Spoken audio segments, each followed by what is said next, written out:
Welcome back to Theories of Knowledge, the first collaborative online course for arts and humanities doctoral students across Scotland, brought to you by the Scottish Graduate School for Arts and Humanities, with support from the Arts and Humanities Research Council and the Scottish Funding Council. Theories of Knowledge examines the ways in which philosophers and critical theorists have influenced and continue to animate how we understand knowledge production within the arts and humanities. This evening, Dr. Churnjeet Mahn will speak to us on the topic of postcolonial critique. Dr. Mahn is Senior Lecturer in English at the University of Strathclyde. Her research falls into two broad areas, travel writing and heritage, and studies of race and sexuality. Much of her work to date has focused on heritage and conflict and narratives of cultural memory and amnesia. She is author of British Women's Travel to Greece, 1840 to 1914, Travels in the Palimpsest, out from Farnham in 2012, as well as several journal articles and book chapters. From 2013, Dr. Mahn has collaborated with the Cultural Resource Conservation Initiative to develop grassroots conservation initiatives in East Punjab. From 2014, she has worked with an organization in London to create and sustain inclusive LGBT spaces for refugee youth, a project that brings together creative work, participatory methods, and community activism. Tonight, Dr. Mahn will unpack some of the ways postcolonial thinkers have called into question certain dominance of knowledge and truth in the context of empire and its aftermath. If you're with us remotely tonight, please log into notheory.org, knowtheory.org, and navigate to the postcolonial critique post on the discussion page to join the conversation. I'm not going to try and take you through a kind of definitive overview of what postcolonial theory or postcolonial critique means in the humanities, but what I'm going to do is try and offer some inroads and think about why we should care about postcolonial criticism now. So I have some opening questions that I just want to work through to think about what this term actually means. What does postcolonial criticism or postcolonial theory refer to? Firstly, it refers to a historical period. We have the colonial period and we have the period coming after it. So part of what postcolonial theory does is think about historicization. And that's really important because then the way in which we construct the kind of limits of what counts as the colonial and the postcolonial comes into question. And it also questions what territories and places we get to call postcolonial. Did you have to be formally part of a colonial situation to be postcolonial? A really good example of that is even thinking about Scotland. I'm sure you've all heard or been told that Scotland is a postcolonial nation. The extent to which Scotland was a colony of anywhere, or the extent to which Scotland was part of a colonial project, is hotly debated. It's also a period of theory. The 80s and 90s saw an explosion in people self-identifying as postcolonial thinkers. There were courses in postcolonial literature, postcolonial history. There were book series coming out. It was the new-ish and sexy thing to be doing. And I think there's a sense that since the 90s, there's a kind of dying off, or we've done that. That moment has passed. And if you go to lots of kind of undergraduate courses in humanities now, you might get like a week on postcolonial theory stuck in somewhere, and people become bored and fatigued or being told once again that something like slavery or colonialism is terrible. You find out about people who were quote-unquote oppressed. You find out that it was terrible for them, and then you move on to the next week. So there's something about, I think, postcolonial theory where we have to think about the way that it's been historicized even within our disciplines. Academic activism. I think there's a lot of really interesting stuff with postcolonial theories and thinkers in the academy where they use postcolonial theory as a way to critique the way universities even functioned. Who was teaching courses? What did canons look like? How did knowledge production work? And what was counted as valid or valuable knowledge? So, for example, could you teach a degree in history at a British university without considering, say, the history of colonial expansion in Africa, for example? Could you do that? Was it possible? And If it wasn't possible, why? How were you going to get that expertise? Another part of academic activism is even who was in the classroom. Now, if you think about the 80s and 90s and the kind of growth of university populations and the kind of various reforms, especially in the UK, of the way universities worked and the kind of intakes that they had, you also had a changing population at undergraduate level. And there was a growing question where people were thinking about whether a curriculum should reflect the people who are studying. And I suppose that brings in all sorts of problems to do with canonization. Like if you have, say, a conventional way of teaching an English degree that started with Shakespeare and goes up to the contemporary period that was focused on Europe, was it adequate to not have the representation of voices that were not, say, white, for lack of a better phrase, when you had people in the classroom who represented diverse walks of life? Now, that discussion came up a lot earlier in terms of class, especially in the 60s and 70s, where there was a recognition that we should have just a broader range of voices. We had it with feminism, where there was a question of how many women were being represented on a course. So this was just another kind of wave of activism talking about how we produce knowledge in the classroom, what that knowledge is, how we transmit it, and what kind of responsibility we have to our students. And I think one of the reasons that's really important is the way we train our students impacts the next generation of intellectuals and thinkers. So if you don't have, say, a feminist or a postcolonial or whatever content in your undergraduate curriculum, the likelihood is those people are not going to do MAs on that topic, PhDs on that topic, and then you get a kind of gap in knowledge. So there was an awareness, I think there was a very charged awareness of that in the 80s and 90s, which had a lot of material change. And there were explicit discussions of race and identity, and questions about how we talk about the identity of people who are, quote unquote, different from us, or we feel represent a worldview which is not easy for us to understand or access. And sometimes that was in the context of race, sometimes that was in the context of religion. So there was a lot of postcolonial theory that was bound up in discussions of race and discussions of, like, say, the histories of colonialism, but you can see immediately that there's a lot of confusion there because those race and colonialism have a relationship, but they don't always have a direct relationship, and not all post-colonial studies is about race. Just one factor. Race has been used as a predicator for discussions of post-coloniality, which will become important later. Why should we care now?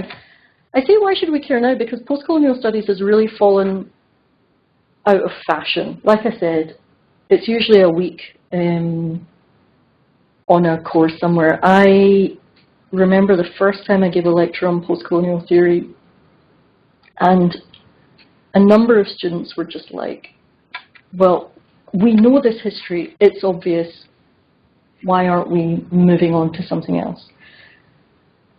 And I suppose there's a couple of, one of the things that I want to do by the end of this talk is to think about where post-colonial knowledge or theory that was being developed in the 80s and 90s has gone, because I think there's a lot of us who are doing post-colonial criticism. We're just not doing it in the ways that we think we might be. Part of it, I think part of it is fatigue, right? There was that discussion about inclusivity in the classroom. There was a discussion about dismantling different types of canons, and that moment has passed. I think a lot of people feel like we have resolved those discussions, that the canon has been dismantled, that we actually, universities are incredibly liberal places, that we don't exclude people on the basis of race or ethnicity. And I think there's another question which I think is really important, which is race a useful axiom of difference? Should we use race, for example, as a major factor for thinking about the ways in which we're different when things like sexuality and gender and nationality come into play? So actually, is the model for post-colonial theory and knowledge adequate for the increasing kind of transnational complexity that we encounter. Maybe things to do with consumer culture or politics or something else is a more useful axiom of difference. So I think the kind of post-colonial theory or discussing post-colonial criticism as a kind of like bracketing it historically is useful in terms of thinking about the ways that we should consider it as responding in terms of academic activism to a particular moment, but the fact that it has knowledge and methodologies which have actually been mainstreamed into lots of different types of inquiry.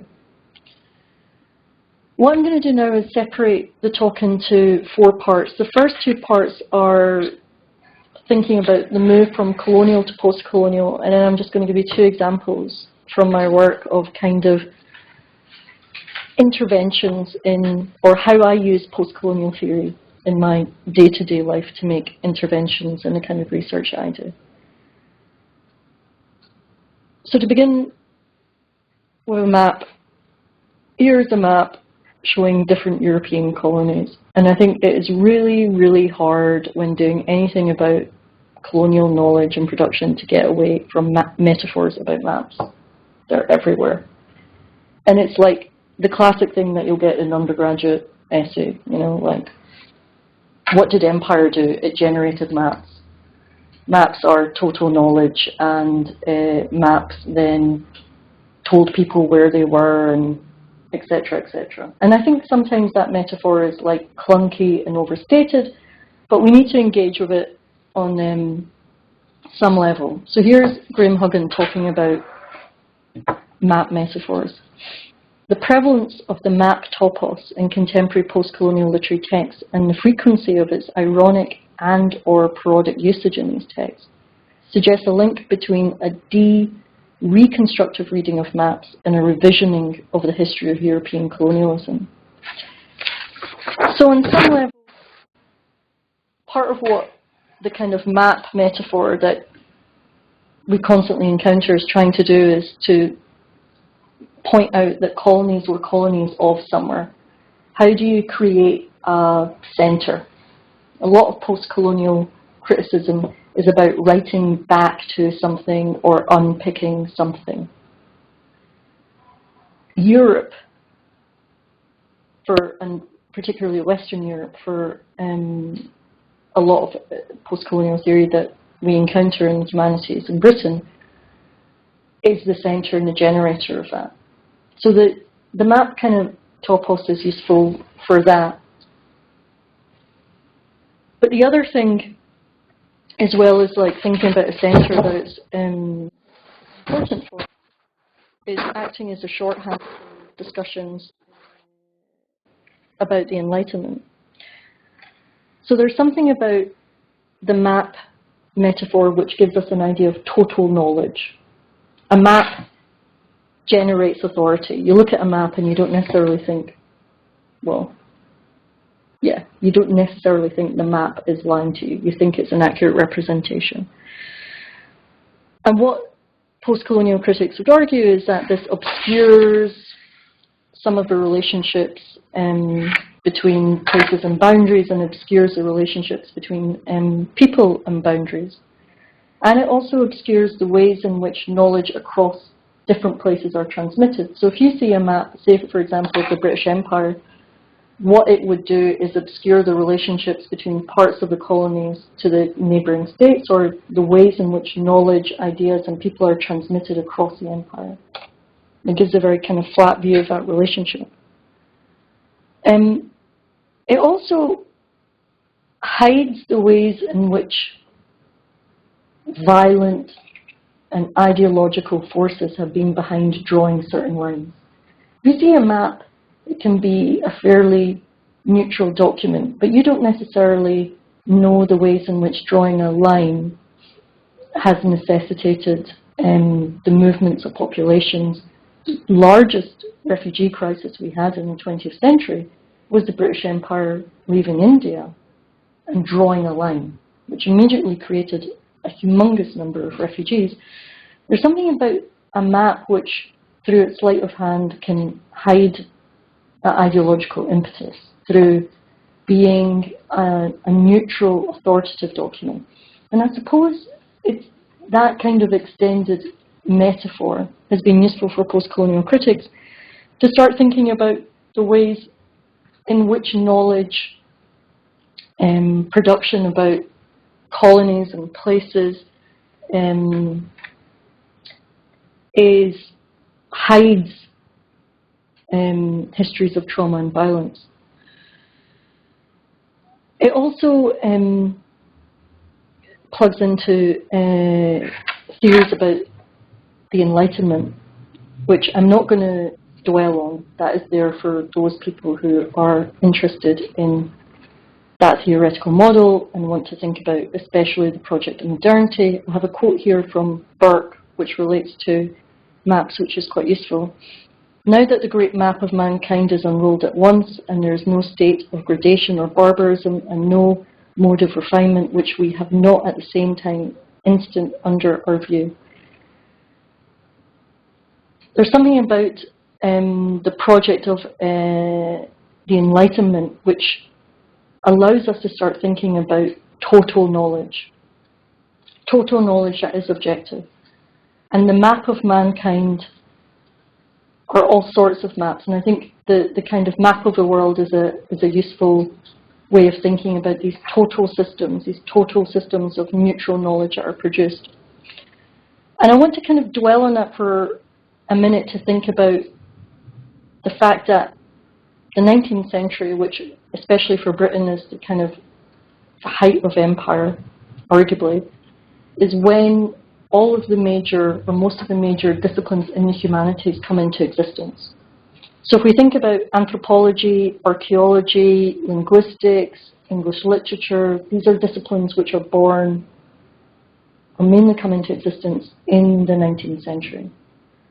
And they produce a vast volume of knowledge, which is authoritative knowledge, which has different kind of truth values. And I think it's no coincidence that they draw a lot of their material from across the empire, and they present it as truth that can be retransmitted back to people across different colonies. And let me give you just some examples from each of those. So, take for example anthropology. You have a number of anthropologists travelling across the British Empire and beyond. And through cataloguing and categorising the lives of other people, you have this kind of emerging idea, for example, amongst other things, of the primitive. Now, the minute you have the idea of the primitive and the savage, you've created a linear temporality where some people and races and ethnicities are ahead of others. So you have the idea that some people are simply behind and need to catch up. If you collect all this empirical data, and it's framed as empirical data, and make that argument, it becomes an irrefutable type of knowledge which you can then, again, transmit back to people. If you take something like archaeology, I think it's interesting to think about the fact that throughout the 19th century you had major archaeological expeditions throughout the Middle East, in Greece, in India, and lots of other parts of the world. And they were often conducted by people from Britain, Germany, France, major centres for archaeology. And what they did was identify specific strata of history that they found valuable and interesting, would extract that and kind of like decontextualize it and often ship it back to what I'll call the centre, for lack of a better word. So if you wander through the British Museum, you can still see all of these objects and things collected, especially from the 19th century. And by bringing those objects together, you can see the curation of an archive of human excellence. But I suppose there's a bigger question there about how that kind of map or how that kind of idea of human excellence and human value is constructed. Those things are only valuable because someone dug them up and transported them and put them in a museum and told you they were valuable. Because before that, they were just in the ground. And who has the right to say that they are valuable? I think one of the important things to remember about especially the project of 19th century archaeology is that a lot of remains were destroyed in the process of extracting the things that we now see, for example, in the British Museum. Let me give you an example. So when Greece became an independent kingdom, one of the first things that happened in the center of the Parthenon, there was a mosque, because before that Greece belonged to the Ottoman Empire. The mosque, which in itself was a historical mosque, was destroyed. Now, you can say that as part of a national project, as part of relaying the religion of a place, and part of reclaiming an identity, etc., etc. The mosque should have been torn down. But in the process of doing that, you can see the way ideological impetus about the way somewhere should look and what a place means completely determines what gets preserved and what doesn't get preserved. So the 400 years of Ottoman history, of Islamic heritage, was erased in favor of something that aligned with Hellenism. And Hellenism could be used to kind of foreground Greece's European excellence. And you see the same thing in India. So there's lots of, at that time, examples of the Archaeological Survey of India digging past things that are, say, only 300 or 400 years old in order to get to what they would define as the antiquities. And part of that project you can see is, say, the cleansing of more recent invasions or more recent influences. And that was often, in terms of northern India, evidence of the Mughal Empire. And I think part of what I find troubling there is that you can think about the development of these major disciplines in the late 19th century, but we don't often interrogate the ways in which those disciplines were totally bounded up with the colonial project. And we don't often think about the legacy or the kind of aftermath that has for the way we study things and the way we understand things. So we can go into the British Museum, we can look at the Elgin marbles and we can marvel at their beauty. But behind that is a story of different types of erasure and cultural appropriation, which we don't get to see. What we are told repeatedly is that they have enormous human value or universal value. And I suppose that sense of universal value, in its most dangerous iteration, is a value that is transmitted from ideas that we can trace to colonial constructions.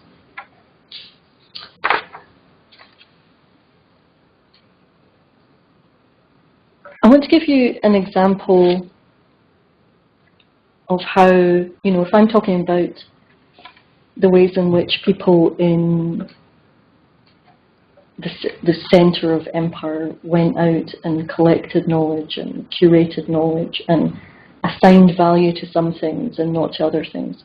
It's not as simple as that, because you would then assume that when a country or a nation gained its independence, it could simply take the things back, undo what had happened, and life goes on, right? Obviously, we know it's not as simple as that. And here's a oft-quoted, but I think still an incredibly useful example of how that works. Thomas Macaulay's Minute on Indian Education. It is impossible for us, with our limited means, to attempt to educate the body of the people. We must, at present, do our best to form a class who may be interpreters between us and the millions whom we govern. A class of persons, Indian in blood and colour, but English in taste and opinions and morals and in intellect. To that class, we may leave it to refine the vernacular dialects of a country, to enrich those dialects with terms of science borrowed from Western nomenclature, and to render them by degrees fit vehicles for conveying knowledge to the great mass of the population. One of the things that we can see here is that initial process, and I'm going to dwell on it a bit longer, on using language and knowledge as a way of normalizing a certain set of values so that they don't become the values and ideas and opinions of a group of people at a historical moment somewhere, that they become universal ideas. Because when we think about it, to go back to that moment when you stand in front of the Elgin marbles, why do they have universal value? Why should we care? I'm sure you have heard it many times. I have heard it so many times that just the contrary part of me wants to react every time. Why is Shakespeare the greatest writer? And why does it, like, on what level does he tap into universal human values? Who made that judgment call? There's a massive heritage, set of values, ideas. There's a kind of normalizing and universalizing of certain privileging of a certain set of ideas, and the way you do that is to get people to buy into your value system. One good example I can think of this is I was talking to somebody in Delhi maybe about a month ago, and he used to be a senior civil servant in Britain, and he was educated under the British Empire. So he received a very classical British education and spent a lot of his life as a civil servant in London.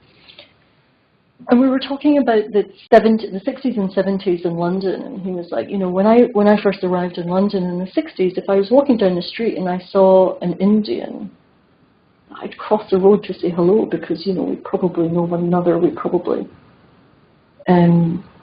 had some sort of connections. By the 70s, with the influx of the Punjabi peasants, he didn't quite clock on that I was a descendant of some Punjabi peasants. With the influx of Punjabi peasants, of course, one would cross the road to get away from them.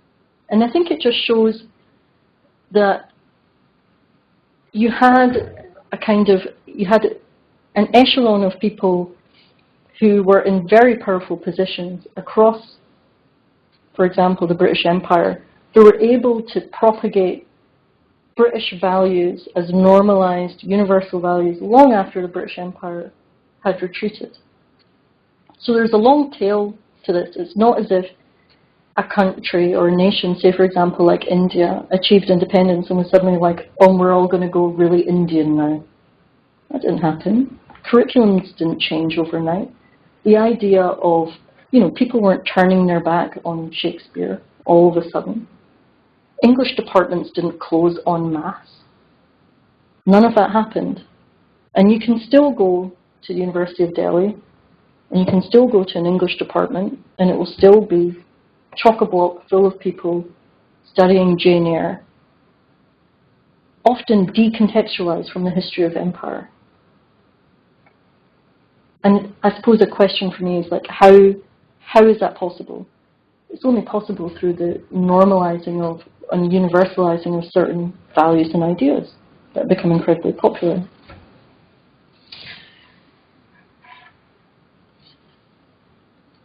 So, obviously wonderful ways to get people to buy into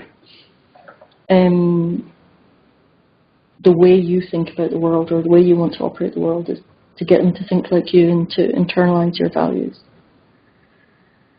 And I think to just close off this point, for me this section is about thinking about a group of scholars who have gone back to this period or have looked at these histories to think about the processes through which things became normalized or things became universalized. So a lot of that is historical critique, looking at different kind of policies, thinking about even the way Indian civil servants were educated, for example, in the ways in which colonial officials executed policies. What I want to do in part 2 is think about what happens after that moment of independence or colonial withdrawal.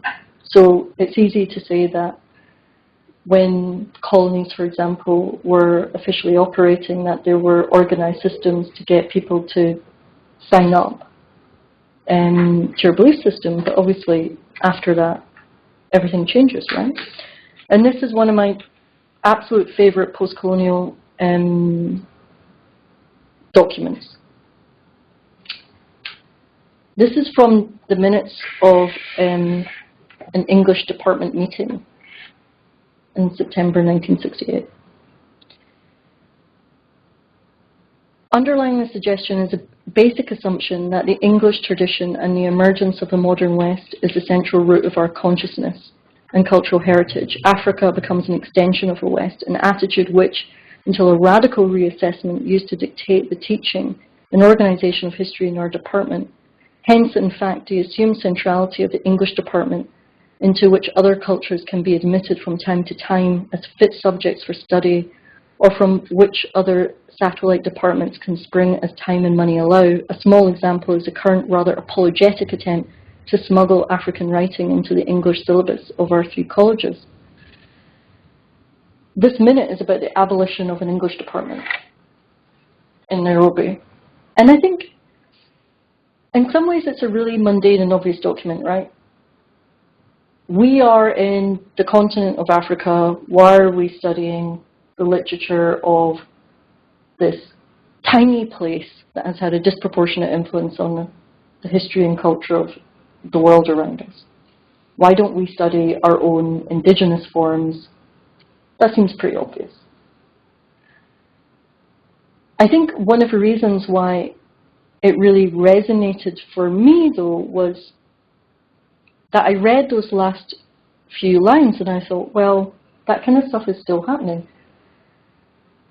English departments, especially in Britain, do smuggle in the odd text from another culture, and we do pay some lip service to the novelty of another place. An example of this is when I was a graduate teaching assistant, and I was very idealistic, naive, excited by teaching in university. And I was teaching a module, and on that module, everyone was mainly dead in light. I mean, some people were alive, so that was a kind of a bonus. And I thought, well, actually, because of my training and because of, because I read Ngugi's Minute on departmental minutes, and because, of the kind of stuff I'm interested in, I'm going to propose that we actually study like a British Asian text. And I became really conscious that I was the British Asian person in that room proposing that. I was like, no, I'm going to do it. And it was a room of people I really admire and respect, incredibly liberal, really well-informed people. And, someone said to me, well, can you name me one British Asian text that's good enough? And I thought, that's actually a really interesting point, right? Because there's a couple of different things going on there. One, we often never question why the stuff we're given to read is good enough. We just assume it's good enough, because there's usually a kind of large critical industry around it telling us it's good enough. And then the other thing was, well, where did that value judgment about what is good come from? And why is it our duty to study stuff? Even if you have a value judgment about stuff that is good, why is it our duty to study stuff that is good? What is the purpose of English Lit, and by extension the humanities? Is it to investigate the conditions of human existence and knowledge, or is it to study stuff that's good? Because the thing that I'm worried about is if it's about studying stuff that is good, there's a lot of that critical work that's been done for us. And we could just become pretty lazy and slavish about reproducing knowledge about a very small field of human inquiry. Now, I think someone could make a very fair challenge to that, right? Which would be like, well, in order to have a sophisticated discussion of, say, English literature, you have to have an understanding of the canon so that you can have a common conversation. And that unless you fit in all that material, you know, what you'll have is people having a hodgepodge of knowledge. But I think, and that's where I think that point about smuggling things come in. I think you get well-meaning English departments up and down the country who try and smuggle in a bit of world literature. And I think one of the reasons that we might have fatigue about post-colonial theory or a cynicism about it is it becomes like contained in its own little silo. It's the weak on, rather than seeing it as part of the critical condition that makes up all knowledge. Part of the thing that actually informs the way our disciplines look like, full stop. So that, I mean, in the end, a British Asian text was not put on that module because I couldn't come up with something that was adequately good enough. And I wonder to what extent that would still be possible now, or if that question would be reframed, because now we know that texts like White Teeth and Brick Lane, for example, are accepted, but there's a lot of criticism out there that does talk about them as bad texts, which again goes back to a series of value judgments, and I think we need to think about, in that sense, what the purpose of our discipline is. Is it about what's good and what's valuable, or is it about the field of human inquiry?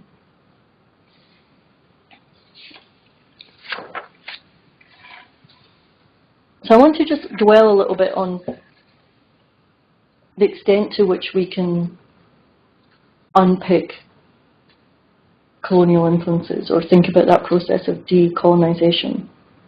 Staying with Ngugi, the oppressed and the exploited of the earth maintain their defiance, liberty from theft, but the biggest weapon wielded and actually daily unleashed by imperialism against that collective defiance is a cultural bomb. The effect of a cultural bomb is to annihilate a people's beliefs in their names, in their language, in their environment, in their heritage of struggle, in their unity, in their capacities, and ultimately in themselves. There's a couple of things that I want to think about here. One is that kind of strategic essentialism of the other or people who are disenfranchised, as if they're one collective group who have something in common. I think sometimes this makes some people uncomfortable because they assume they're in one position of privilege, or like they're either the ones in privilege oppressing someone or they're oppressed. I don't think it's a binary as simple as that. Take, for example, this. I was once asked by a colleague if I had, I do mean this to be funny, I was asked if I had a problem with white privilege. And I was like, well, yeah. So it's my job to have a problem with white privilege. And I was thinking about it, and I was like, where does that question come from? And I was like, well, I think someone wouldn't necessarily ask me if I had a problem with patriarchy. But it's the same kind of thing. I think there can sometimes, these kind of discussions make people uncomfortable because they see themselves as being attacked if they think they're on one end of the binary. I think when we're thinking about otherness or the disenfranchised in post-colonial theory, it's far more complex than that. As transnational subjects, we're all disenfranchised and empowered and carry different types of privileges at different times and different places. So we are moving subjects through infinite complexity. And Ngugi is aware of that. And a lot of post-colonial thinkers who write in this kind of oppositional way, say, for example, people like Bell Hooks or Angela Davis, they don't see lines in terms of black and white, because in terms of our own identities as subjects, we are incredibly complex. And the minute you start getting into identity being based on race, you get thrown back into the 19th century where racial categories are born in the way that we understand them. And we already know that knowledge is inflected by colonialism and is a very kind of partial understanding of how subjectivity is formed. So we need to find a way of getting away from that. We're living with the legacy of how we have been assigned race and ethnicity and the way we carry that, but the fact that that doesn't limit us, and it's not the only thing about us. At the same time, though, that process of decolonizing then is about unpicking and unthinking different types of power and critiquing the ways in which certain systems produce power. I think one of the really impossible things to think about when we're dealing with that, though, is how do you think so differently? You know, if you've been brought up with a sense of, with a set of common sense assumptions in your daily life, how do you unpick the thoughts that are natural and ever-present? You can't unthink everything. So part of what I want to do now is to move on to the way some people have thought about the complexities of internalizing a narrative where you are disempowered. So here's Fanon, again a very, very famous quote. Look, a Negro. It was an external stimulus that flicked over me as I passed by.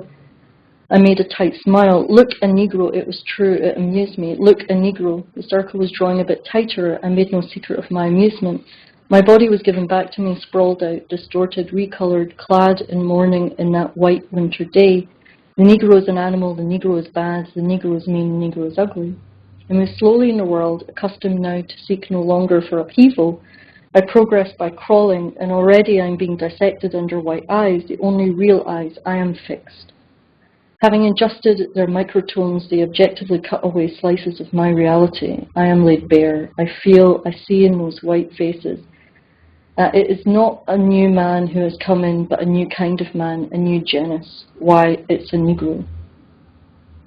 I think,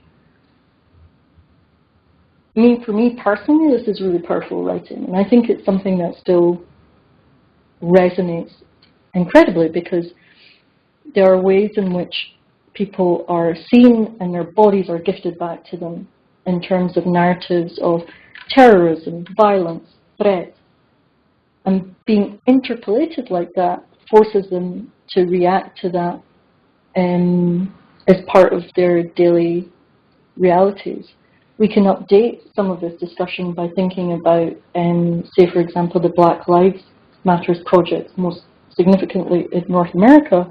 We can also think about what it's like to be, for example, now a Muslim woman wearing a veil in France or in other places where there is a kind of very ideologically loaded reaction, which is often supported, negative reaction, which is often supported by the state, and plugs into a long history of discrimination and ideas about and stereotypes.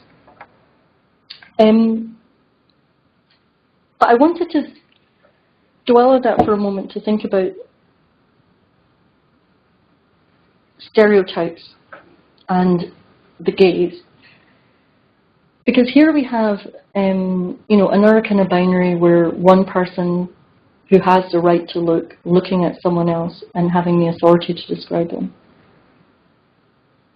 And we can think that we are incredibly liberal, that we don't kind of, as enlightened liberal thinkers, propagate stereotypes that are destructive. But I think we do all of the time. And I think a lot of them are connected to the kind of broader church of postcolonial theory. Let me give you an example. I was working on a project. I was in Delhi. I was in a reasonably affluent part of Delhi, and I was with a visual anthropologist. The visual anthropologist had worked extensively across the world, and for lack of a better term, she was white European. I think she would identify as white European. And she was taking a picture of a giant mound of rubbish and some cows that were kind of munching away at the rubbish. As a kind of, representative portrait of India, she was going to curate some images of her experience in India. And there were some people just off to the right who were like, why have we got another woman coming here taking pictures of the cows eating rubbish? And they were saying it in such a way that she could tell that they were saying something about her, so she asked me to translate it, and I was like, well, they're kind of like having a go at you because you're taking pictures of cows eating rubbish. And she was like, well, I'm documenting the reality of this place. It's not my fault that the cows are here eating rubbish. So I told the guys, I was like, listen, she says she's just documenting what she sees. And they were like,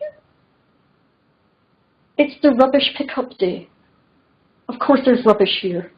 Come back tomorrow, the rubbish won't be here. And yeah, the cows are here, and surely this is a form of recycling. Isn't it good that they're eating the edible bits of the rubbish? That saves money, isn't that good? And I relayed that back, and I think, and she was very upset. And then we managed to stop a larger confrontation. But I think behind that is still that kind of idea that there are some eyes that can talk about documenting something, and often that form of documentation through a sleight of hand totally hides all the kind of ideological baggage, all those stereotypes which inform what gets documented to begin with. Why was it that she gravitated in a scene that has ancient monuments, had buildings, had people doing all sorts of different things? It was one very stereotypical scene that she zeroed in on, and she saw it as something to document, not a kind of partial opinion that came from somewhere that reflected her stereotypes and her ideas about what India looked like. For those of you who are interested in stereotypes, Ray Chow writes really well about how stereotypes kind of produce the realities that they describe, and that they're not necessarily drawn from actual reality. But I'm going to park that to move on. Said is very good at talking about how post-colonial or colonial knowledge produced kind of total frameworks knowledge. And I mentioned Said late in this talk, and Said could have come on much earlier. I suppose one of the reasons I didn't bring in Said earlier is because Said is massively debunked. I mean, people doing post-colonial studies now don't often refer to Said, but I think I am actually person very sympathetic to some of the things he said. Here's a quote. I doubt it is controversial, for example, to say that an Englishman in India or Egypt in the later 19th century took an interest in those countries that was never far from their status in his mind as British colonies. To say this may seem quite different from saying that all academic knowledge about India and Egypt is somehow tinged and impressed with, violated by, the gross political fact, and yet this is what I am saying in the study of Orientalism. This is another way in which Said is describing the way in which we can't think outside, or it's impossible to think outside the context of colonialism and the colonial legacy. Because if we've internalized those ideas, if we've internalized those stereotypes, if we have been brought up speaking a language, studying disciplines that are born in the context of empire, how on earth do we think outside of those systems? we're always carrying that baggage with us. Critics of Said would say that knowledge they aren't total systems, and there are lots of ways of disrupting and rupturing that knowledge. And I think that is true. What I want to move on to now are two kind of problems that I've encountered in my research. One is in terms of colonial ruin, and the other is in terms of kind of thinking about decolonizing or thinking beyond post-colonial contexts of discussions of sexuality. So here is a quote from Anne Stoller. It's a little bit dense, but I hope for those of you who are interested in it, you'll pursue her work. Here we take the charge to be a vital one, to refocus on the connective tissue that continues to bind human potentials to degraded environments and degraded personhoods to the material refuse of imperial projects. The spaces refined to the soils turn toxic to the relations severed between people and people and people and things. At issue are the political lives of imperial debris and the uneven pace with which people can extricate themselves from the struggle and the signs by which remains take hold. Rubrics such as colonial legacy offer little help. They fail to capture the evasive space of imperial formations, past and present, as well as the perceptions and practices by which people are forced to reckon with features of those formations in which they remain vividly and imperceptibly bound. Now, there's a massive philosophical context to what Anne Stoller is talking about. I want to make it concrete for a moment by thinking about one of the ways in which she discusses imperial debris, which is the literal crap in the landscape that's left over after colonial retreat. She talks about the process of ruination. So if we can think about the project of empire or imperialism kind of causing destructive influences in certain environments, ruination becomes a way of thinking about the ongoing kind of legacy and process behind that. This is a picture from a medieval Mughal era garden in northern India. It is the largest garden complex in the region. It has evidence of some of the earliest hammams in India. So in terms of like archaeological interest, massive. When the Archaeological Survey of India, conducted by the British Empire in the 19th century, went through that region, catalogued it as a major site. The World Monument Fund put the monument on its watch list as a major site about to fall into total ruin. And I want to think about for a minute why it's in ruin.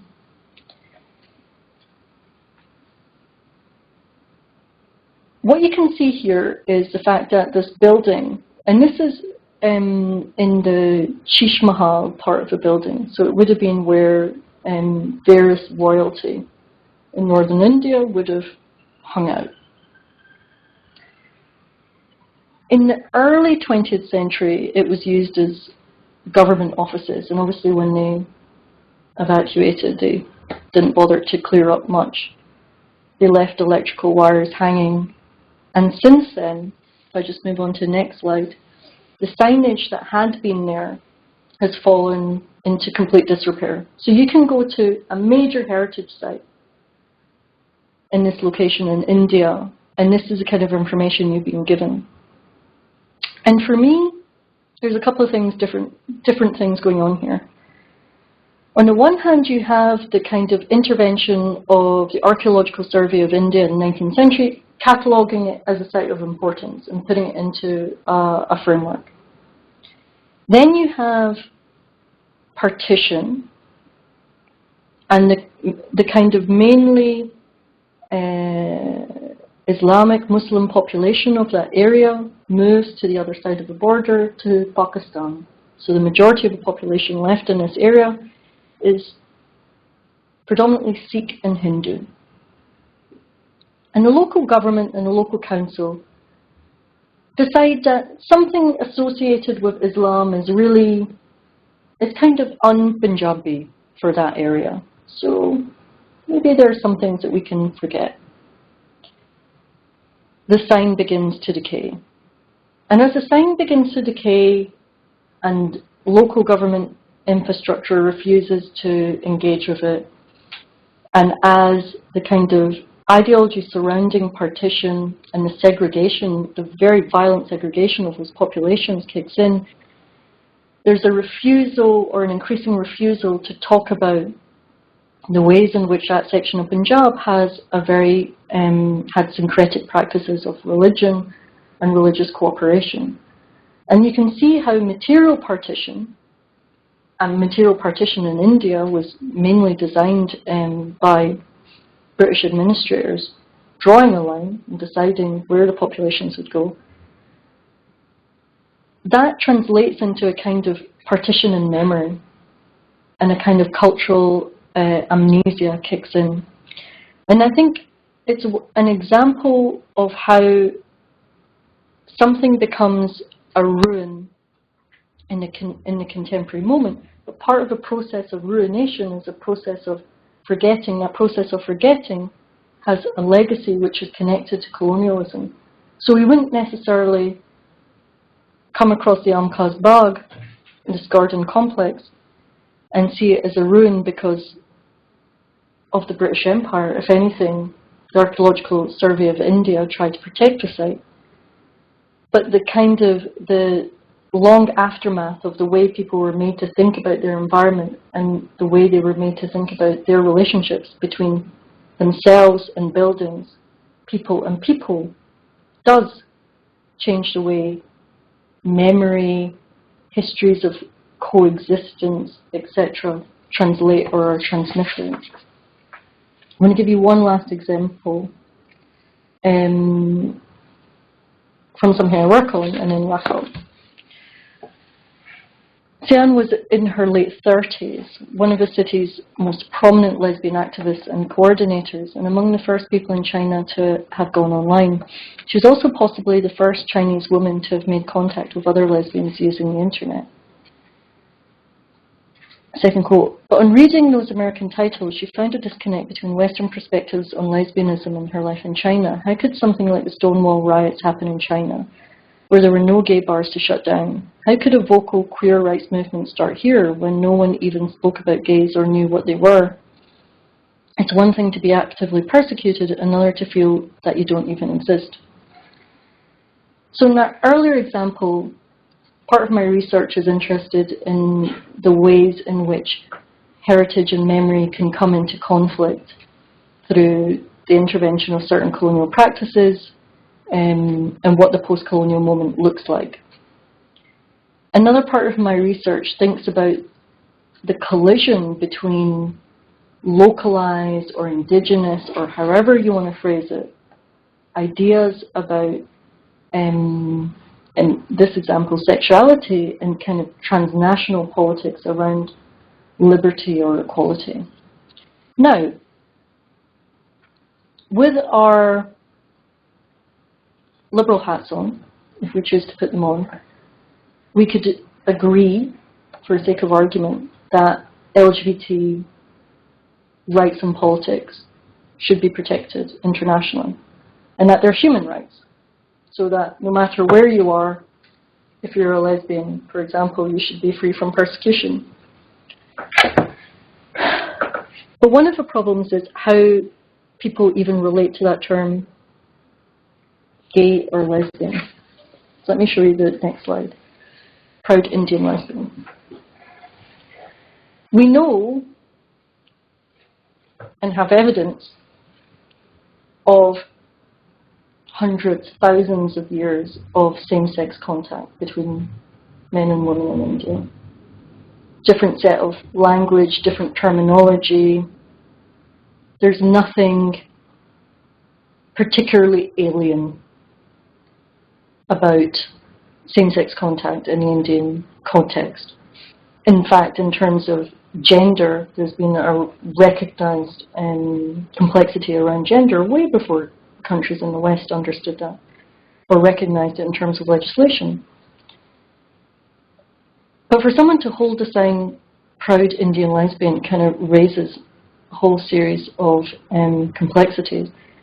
What happens when you use terms from the centre in order to describe local rights? One of the kind of backlashes in terms of LGBT politics, especially in India, has been that it's been seen to be un-Indian, another kind of Western idea that has been inflicted on Indians in our form of contamination. So on the one hand, you can see an international approach to LGBT rights being incredibly important, because then that's a way that you can get North American, well-funded North American NGOs to come and set up camp and help people on the ground who are being attacked or discriminated against. But at the same time, you're using a different body of language and a different set of politics and a different understanding of sexuality and gender in order to frame your own identity. So I think there's part of the discussions that were earlier were being had around post-colonial theory that need to be updated in a really kind of problematic way when we start thinking about transnational rights and liberty. And maybe one of the reasons that post-colonial theory is seen as an inadequate vehicle is that it struggles, it really struggles when it starts thinking about these kind of constructions, when post-colonial theory intersects with something like transnational LGBT rights.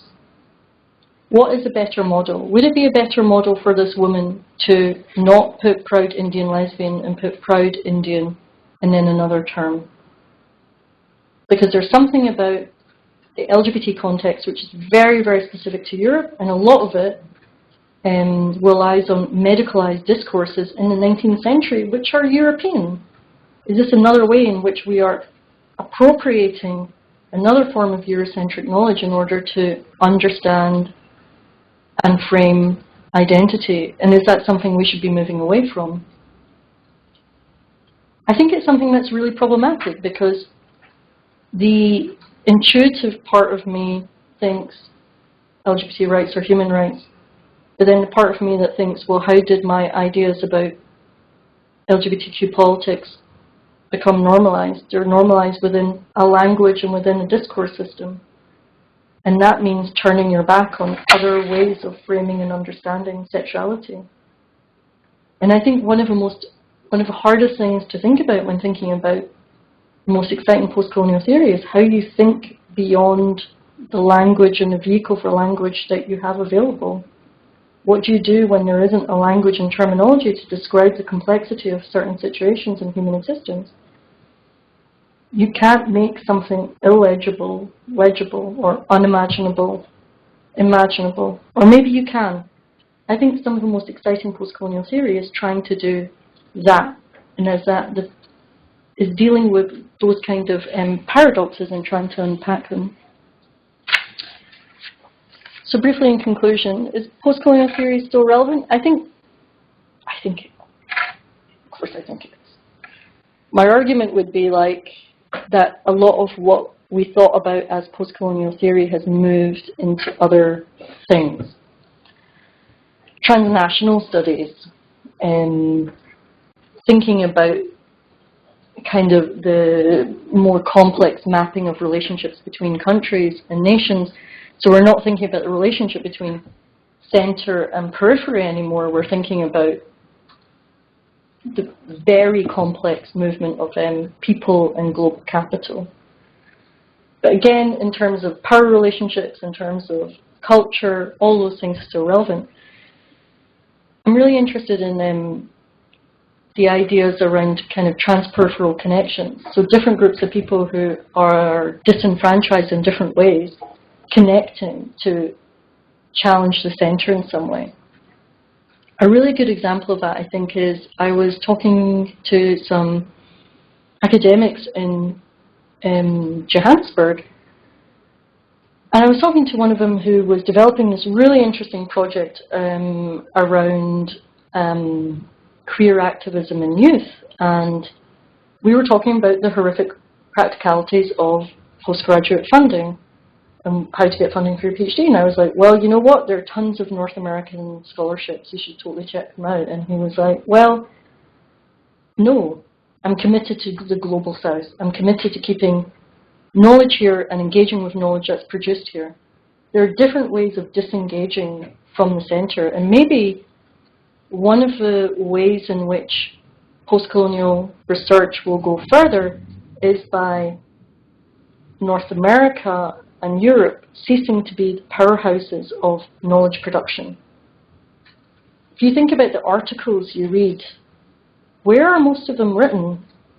If you think about the open access agenda, that is going to hopefully change everything, because now more and more people will have access to research and original research material to produce knowledge. And it will be really interesting to see how our norms, how our ideas, how we make connections, everything changes because of that. In conclusion, for me, part of why postcolonial critique and theory is so important is that I really think it matters what happens in the classroom. I think it matters who's in the classroom. I think it matters who's teaching you. I think it matters what we teach. I would say about my own discipline, but I would say about every humanities discipline, is it possible to have a major English department, a history department in this country that doesn't have, for example, BME staff? Is it possible?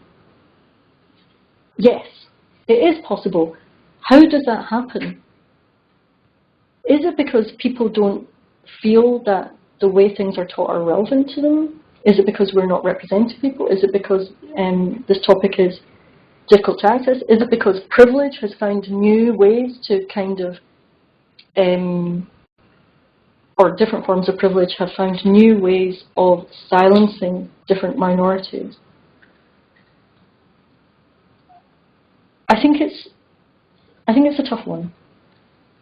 I've tried to mention me and myself a couple of times during this, because I think one of the weird things about the humanities is that it's not an objective field of knowledge. Nothing we produce is objective. It is all subjective. But there's so much criticism that constantly writes out the author. But our bodies, our experience, what we have read, where we come from, is constantly present in our work. And I think it is important to think about what ideological baggage we carry and what knowledge systems have produced our norms and the way we think when we are going about our work. And so for me, in that sense, postcolonial theory is everywhere, because it is critiquing how the values that you attribute to knowledge are produced and how you carry them out. I think I'll stop there.